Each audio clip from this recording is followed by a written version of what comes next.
இது போன்ற சுவாரஸ்யமான புது புது தகவல்களை தெரிஞ்சுக்க தமிழ் ஜனம் சேனலை உடனே சப்ஸ்கிரைப் பண்ணிக்கோங்க. 1970களின் பிற்பகுதி குஜராத்தை சேர்ந்த ஒரு இளைஞர் பெரிய கனவுகளுடன் கல்லூரியில் படித்துக் கொண்டிருந்தார். திடீரென ஒரு நாள் காலேஜுக்கு முழுக்கு போட்ட அவர் படிப்புக்கு டாட்டா காட்டினார். இப்படி செய்யும் பலர் சாதாரண வாழ்க்கையையோ அல்லது அதற்கும் கீழாகவோ வாழ்ந்து கொண்டிருப்பார்கள்.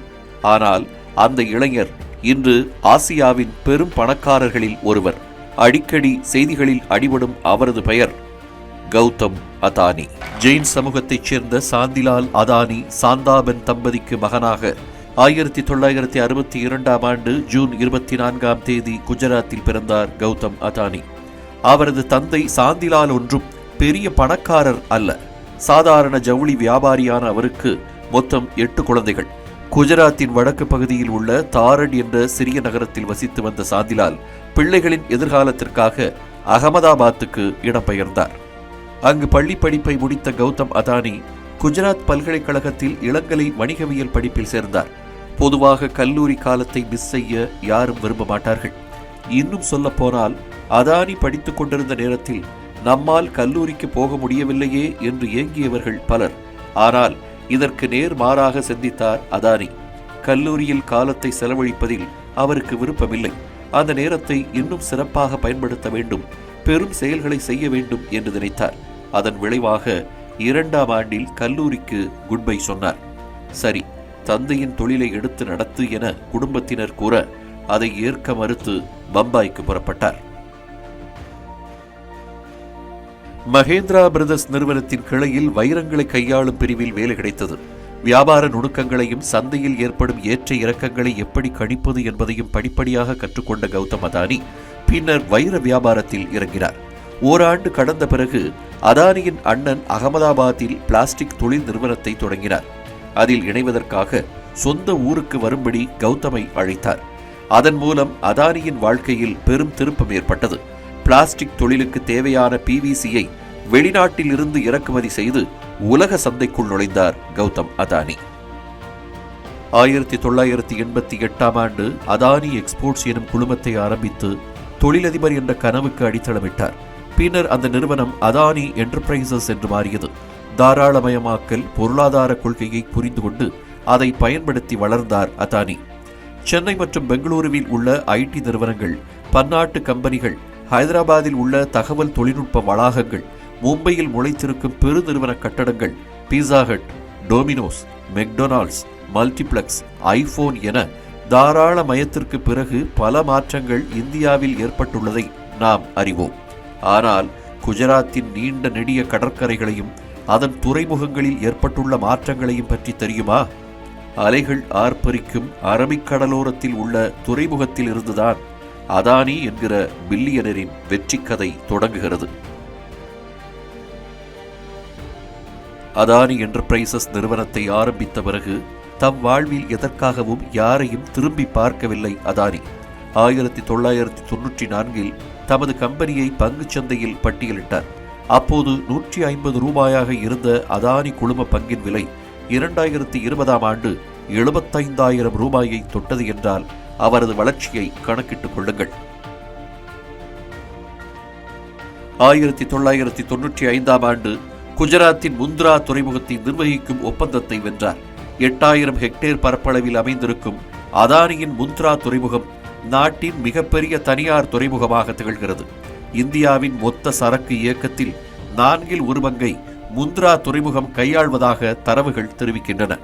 குஜராத், மகாராஷ்டிரா, கோவா, கேரளா, ஆந்திரா, தமிழ்நாடு, ஒடிஷா ஆகிய மாநிலங்களில் 13 உள்நாட்டு துறைமுகங்களில் அதானி குழுமத்தின் பங்கு இருக்கிறது. முந்த்ரா துறைமுகம் உலகிலேயே மிக அதிகளவு நிலக்கரியை இறக்கும் திறன் கொண்டது. 1996இல் மின்சார உற்பத்தியில் இறங்கினார். 1999ஆம் ஆண்டில் சிங்கப்பூரைச் சேர்ந்த வில்மர் நிறுவனத்துடன் இணைந்து சமையல் எண்ணெய் விற்பனையை தொடங்கினார். இந்தியாவில் பாக்கெட் எண்ணெய் வியாபார சந்தையில் அதானியின் வில்மர் நிறுவனம் 20 விழுக்காட்டை வைத்திருப்பதாக புள்ளி விவரங்கள் கூறுகின்றன. இன்று அதிகம் விற்பனையாகும் ஃபார்ச்சூன் சமையல் எண்ணெய் அந்நிறுவனத்தின் தயாரிப்புதான்.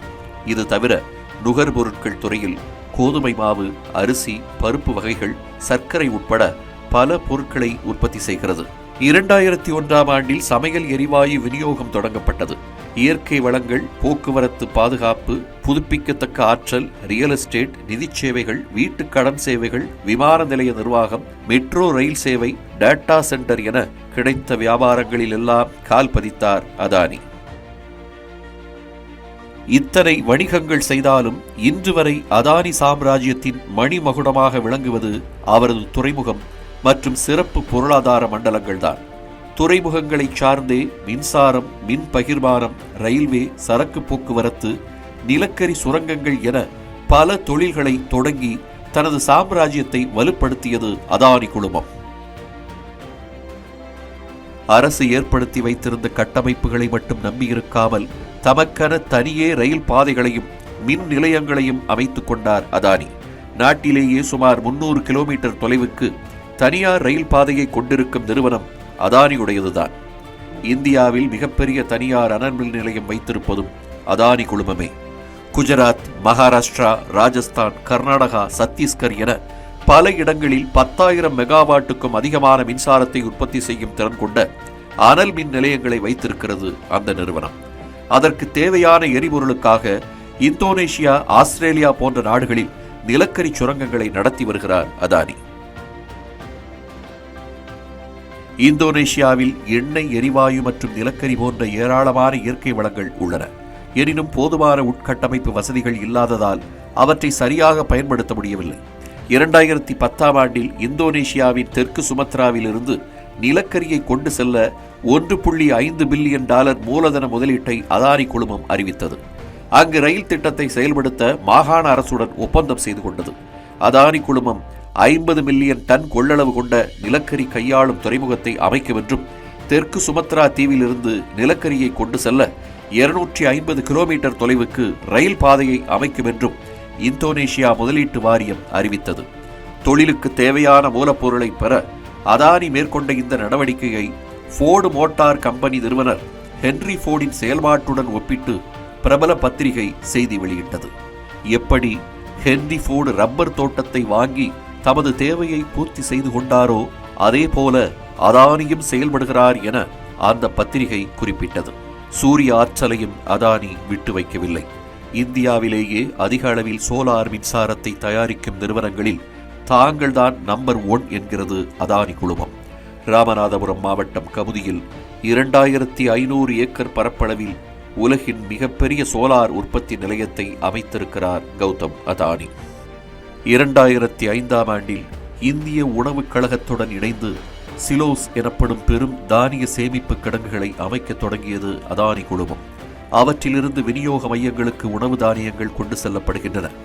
இந்திய உணவுக் கழகம் மற்றும் மத்திய பிரதேச அரசின் உணவு தானியங்களை அதானி அக்ரி லாஜிஸ்டிக்ஸ் நிறுவனம் தமது கிடங்குகளில் சேமித்து வைக்கிறது. வணிகத்தில் உச்சத்தை தொட்டிருக்கும் கௌதம் அதானி கூச்ச சுபாவமுடையவர். ஆங்கிலத்தில் அதிக புலமை கிடையாது. சக போட்டியாளர்களைப் போல் அதிகம் ஊடகத்தின் முன்பு தோன்றி பகிரங்கமாகவோ ஆளுமையுடனோ பேசக்கூடியவர் அல்ல. இந்தியாவின் 2வது பெரிய பணக்காரராக இருந்த போதிலும் முகேஷ் அம்பானியைப் போல தொழில்சார் கூட்டங்களை பொதுவெளியில் நடத்தி கவனத்தை ஈர்க்கக்கூடியவர் அல்ல. ஆப்பிள் நிறுவனர் ஸ்டீவ் ஜாப்ஸை போல தமது கம்பெனியின் சேவை குறித்தோ அல்லது உற்பத்தி செய்யும் பொருட்கள் குறித்தோ மக்களிடம் நேரடியாக உரையாடக்கூடியவர் அல்ல. ஒருவரை தாம் சந்தித்தே ஆக வேண்டுமென்றால் மட்டுமே அவரை சந்தித்து பேசும் நபர்தான் அவர். டாடா, பிர்லா, அம்பானி போல கௌதம் அதானி பரம்பரை பணக்காரர் இல்லை. மார்க் சூக்கர்பர்க் ஃபேஸ்புக்கை உருவாக்கியதைப் போல, லாரி பேஜ் மற்றும் சர்ஜி பிரின் கூகுளை நிறுவியதைப் போல புதிதாக எதையும் செய்தவர் அல்ல. சரி, மிக நீண்ட காலமாக வணிகம் செய்து வருகிறாரா என்றால் அதுவும் இல்லை. அப்படியெனில் இவ்வளவு குறுகிய காலத்தில் மாபெரும் பிசினஸ் மேக்னட்டாக அதானி மாறியது எப்படி? நிலம், இயற்கை வளங்கள், அரசு ஒப்பந்தங்கள் அல்லது உரிமங்கள்தான் இந்திய பில்லியனர்கள் பலரின் பெரிய வருவாய் மூலங்களாக இருக்கின்றன என ரிசர்வ் வங்கியின் முன்னாள் ஆளுநர் ரகுராம் ராஜன் ஒரு கூட்டத்தில் சொன்னார். அது கௌதம் அதானிக்கு மிகவும் பொருந்தும்.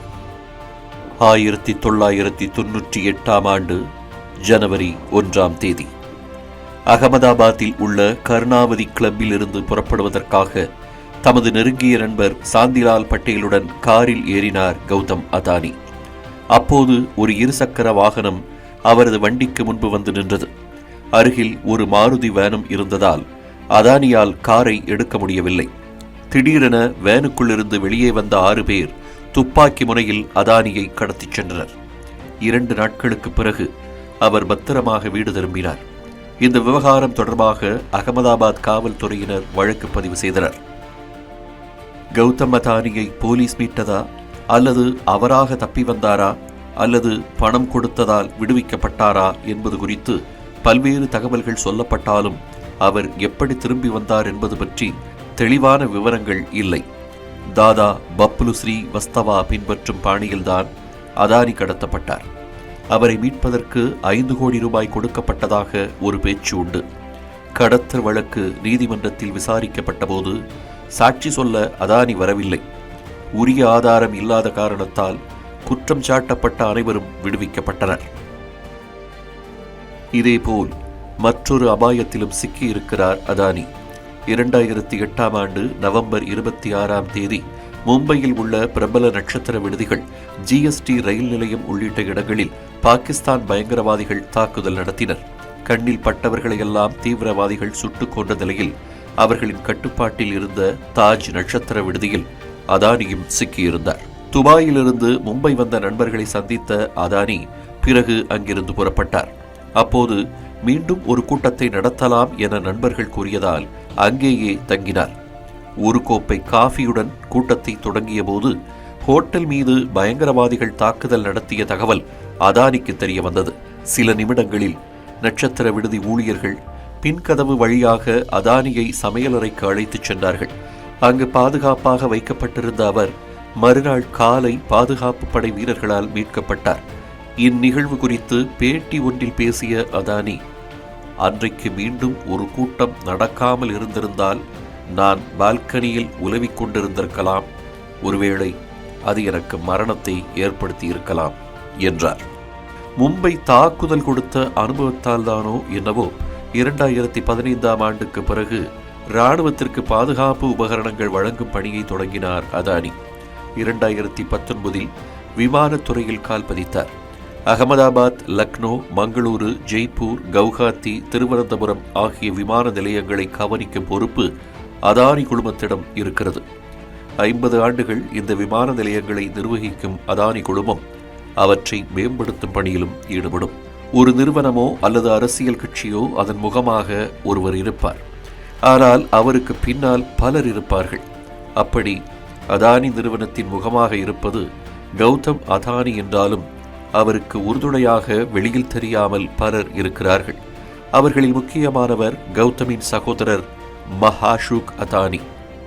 திரைக்கு பின்னால் தொழிலுக்கான உத்திகளை வகுத்து அவற்றை செயல்படுத்தும் மஹாஷூக் எரிபொருள், கட்டுமானம், ஏற்றுமதி, இறக்குமதி என அதானி குழுமத்தின் பல்வேறு தொழில்களில் முக்கிய பங்கு வகிப்பவர்.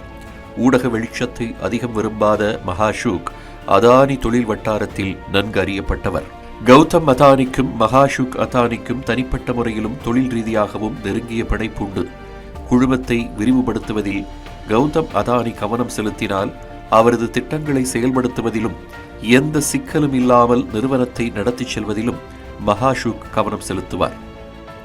எந்த அளவுக்கு வேகமாக வளர்ந்ததோ அதே அளவுக்கு சர்ச்சைகளிலும் சிக்கியது அதானி குழுமம்.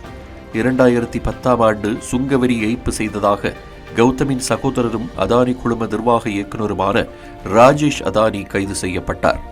மின் உற்பத்தி செய்யும் கருவிகளின் இறக்குமதி விலையை சுமார் $1 பில்லியன் அளவுக்கு உயர்த்தி காட்டியதாக கூறி 2014ஆம் ஆண்டு அதானி குழுமத்திற்கு நோட்டீஸ் அனுப்பப்பட்டது. எல்லாவற்றிற்கும் மேலாக 2023இல் வெளியான ஹிண்டன்பர்க் அறிக்கை அதானி குழுமத்தை அதிர வைத்தது. அமெரிக்காவைச் சேர்ந்த நிதி ஆய்வு நிறுவனமான ஹிண்டன்பர்க் 2023ஆம் ஆண்டு ஜனவரி மாதம் அதானி குழுமத்தின் மீது பல்வேறு குற்றச்சாட்டுகளை சுமத்தி ஆய்வறிக்கை வெளியிட்டது. பங்குச் சந்தையை ஏமாற்றி கொள்ளை லாபம் பார்த்தது, வெளிநாடுகளில் போலி நிறுவனங்களை உருவாக்கி சட்டவிரோத பண பரிவர்த்தனையில் ஈடுபட்டது என அந்த ஆய்வறிக்கை முழுவதும் அதிர்வேட்டுகள் நிரம்பியிருந்தன. கௌதம் அதானியின் சகோதரர் வினோத் அதானி மொரீஷியஸ் மற்றும் பெர்முடா நாட்டில் இயங்கும் ரகசிய கம்பெனிகளில் முறைகேடாக முதலீடு செய்திருப்பதாக ஹிண்டன்பர்க் அறிக்கை கூறியது. ரகசிய கம்பெனிகள் மூலம் கிடைத்த வருமானத்தை இந்திய பங்குச் சந்தையில் முதலீடு செய்து அதானி குழும பங்குகளின் மதிப்பை உயர்த்தி மிகப்பெரிய மோசடியில் ஈடுபட்டுள்ளனர் என பகிரங்கமாக குற்றம் சாட்டியது ஹிண்டன்பர்க். இந்த ஆய்வறிக்கையால் அதானி குழும பங்குகள் பெரும் வீழ்ச்சியை சந்தித்தன. ஆயிரக்கணக்கான கோடிகளை இழந்து உலக பணக்காரர்கள் பட்டியலில் பின்னடைவை சந்தித்தார் கௌதம் அதானி. மேலும் ஹிண்டன்பர்க் ஆய்வறிக்கையை வைத்து நாடாளுமன்றத்தில் எதிர்க்கட்சிகள் புயலை கிளப்பின. தங்கள் மீதான புகார்களை அதானி குழுமம் திட்டவட்டமாக மறுத்தது. ஹிண்டன்பர்க் கூறியிருக்கும் குற்றச்சாட்டுகள் அடிப்படை ஆதாரமற்றவை மற்றும் உள்நோக்கம் கொண்டவை என்றும் தங்களது முதலீடுகள் அனைத்தும் வெளிப்படைத்தன்மை கொண்டவை என்றும் விளக்கமளித்தது அதானி குழுமம். ஹிண்டன்பர்க் அறிக்கையால் கௌதம் அதானி பின்னடைவை சந்தித்த நிலையில் அவரது நிறுவன பங்குகளை ஷார்ட் செல்லிங் செய்து 2 மடங்கு லாபத்தை ஈட்டினார் நாதன் ஆண்டர்சன். இவர்தான் ஹிண்டன்பர்க்கின் நிறுவனர். ஒரு பொருளை வாங்கும் கடைக்காரர் அதை வாடிக்கையாளருக்கு விற்பதுதான் வணிகம். ஆனால் பங்குச் சந்தையில் கையாளப்படும் ஷார்ட் செல்லிங் முறை இதற்கு நேர் மாறானது. இதில் முதலில் விற்போம், பின்னர் வாங்குவோம். கேட்பதற்கு சற்று குழப்பமாகத்தான் இருக்கும். அதாவது சரிவை சந்திக்கப் போகும் நிறுவனத்தின் பங்குகளை புரோக்கர்களிடமிருந்து கடனாக வாங்கி அப்போதைய விலையில் வேறொருவருக்கு விற்றுவிடுவார்கள். பிறகு விலை குறைந்ததும் மீண்டும் அந்த நிறுவனத்தின் பங்குகளை வாங்கி புரோக்கரிடம் கொடுத்து விடுவார்கள். உதாரணமாக, ஒரு பங்கின் விலை 100 ரூபாயாக இருக்கும்போது அதை புரோக்கரிடம் கடனாக வாங்கி அதே விலைக்கு விற்றுவிட்டு பிறகு 80 ரூபாயாக சரிந்ததும் மீண்டும் வாங்கி புரோக்கரிடம் கொடுத்து கடனை அடைத்து விடுவார்கள். 100 ரூபாய்க்கு விற்ற பங்கை 80 ரூபாய்க்கு மீண்டும் வாங்கியதில் 20 ரூபாய் லாபம். இதையே ஆயிரக்கணக்கான லட்சக்கணக்கான பங்குகளுடன் பொருத்தினால் ஒருவருக்கு எவ்வளவு லாபம் கிடைக்கும்?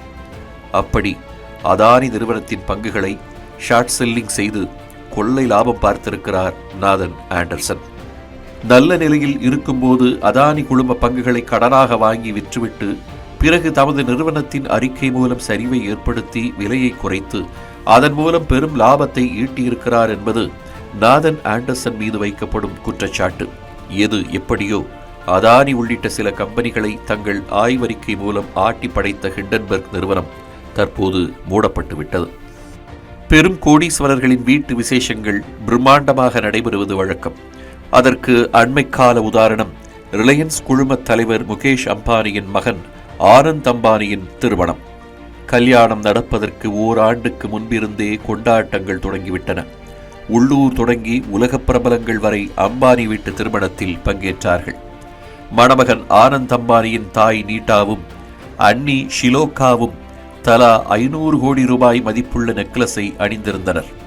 ஆனந்த் அம்பானி கட்டியிருந்த கைக்கடிகாரத்தின் மதிப்பு 67 கோடியே 50 லட்சம் ரூபாய்.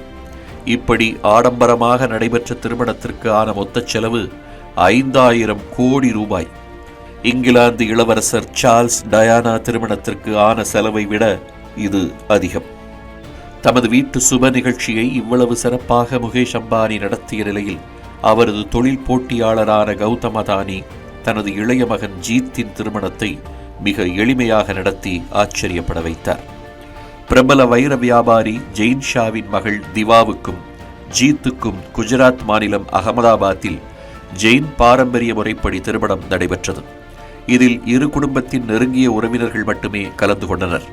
அரசியல் கட்சி தலைவர்கள், திரைப்பிரபலங்கள், தொழிலதிபர்கள் என யாருக்கும் அழைப்பு விடுக்கப்படவில்லை. திருமண புகைப்படங்களை சமூக வலைதளத்தில் பகிர்ந்த கௌதம் அதானி, எல்லாம் வல்ல இறைவனின் ஆசியுடன் ஜீத்தும் திவாவும் திருமண பந்தத்தில் இணைந்துள்ளனர். இது ஒரு சிறிய மற்றும் மிகவும் தனிப்பட்ட விழாவாக இருந்தது. எனவே நாங்கள் விரும்பினாலும் கூட அனைத்து நலம் விரும்பிகளையும் அழைக்க முடியவில்லை. அதற்காக நான் மன்னிப்பு கேட்டுக்கொள்கிறேன். ஜீத் திவா தம்பதியை அன்போடு ஆசீர்வதிக்கும்படி உங்கள் அனைவரையும் வேண்டுகிறேன் என்று கூறியிருந்தார். மகன் திருமணத்தை ஆடம்பரமாக நடத்தினால் எவ்வளவு செலவாகுமோ அதைவிட அதிக தொகையான 10,000 கோடி ரூபாயை பல்வேறு நலத்திட்டங்களுக்கு நன்கொடையாக கொடுத்திருக்கிறார் கௌதம் அதானி.